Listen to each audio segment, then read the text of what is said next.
Good morning. This is Pastor Jason of Kona Faith Center with the word for today. And the word for today is fool. I wonder why the Bible talks about fools or the foolish so much. In the New King James Version, fool is used 110 times. A lot of the time, fool is the subject of Proverbs. God said that the man who wrote Proverbs would be the wisest man to ever live. It's not surprising to me that the wisest man that ever lived would write about foolishness. Foolishness irritated him immensely, and yet he himself did some of the most foolish things possible. Maybe that's why it irritated him, and maybe that's why he wrote about it. He wrote that fools will believe anything. And the next part of that proverb is the wise think about what they do. They're careful, and this is how they stay out of trouble.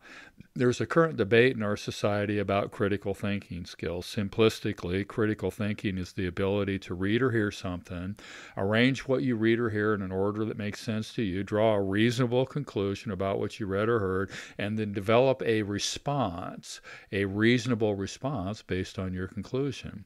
Fools have not developed critical thinking skills. They will believe anything. In our current predicament, it is difficult to know what to believe. It is even more difficult to know who to trust. The government, the politicians, the bureaucrats, the educational system, the scientists, the doctors, the media's business have all been lying to us. Sometimes it's because they're fools and they believe anything that they're told. Sometimes it's because they're threatened to toe the party line. Sometimes it's just because they're evil. Proverbs tells us to stay away from fools because they can't teach you anything. Fools don't care if they sin. They don't care if they're being dishonest. They don't care if they're lying. So what are we to do? Develop critical thinking skills. Stop and think critically about everything you read or hear before you form an opinion. And I do mean everything. And then you have to remember something, that the fear of the Lord, the reverence and respect that our Maker, the unlimited Creator, deserves, is the beginning of wisdom, and knowledge of the Holy One is understanding. So the most important news that we need to read or listen to daily is the good news. Now, as citizens, I think we have a responsibility to be informed and participate in our society. This means we need to have a variety of news sources and the critical thinking skills necessary to put the news in some order that makes sense to you, in some order where you can draw a logical conclusion, and where you can develop a reasonable response to what you've read or heard. Fortunately for us, we have the teacher, the Holy Spirit, to help us sort out what is fact and what is fiction.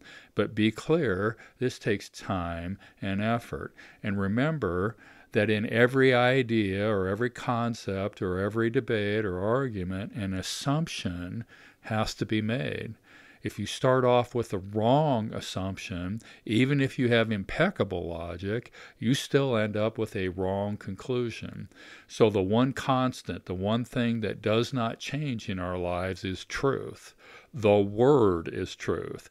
Jesus is the Word. Jesus is the truth. Jesus is the way. Jesus is the life. Make Jesus and His Word your one assumption in life. Be wise today.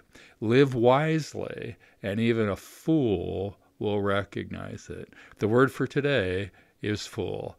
God bless. Be wise today. Check in tomorrow.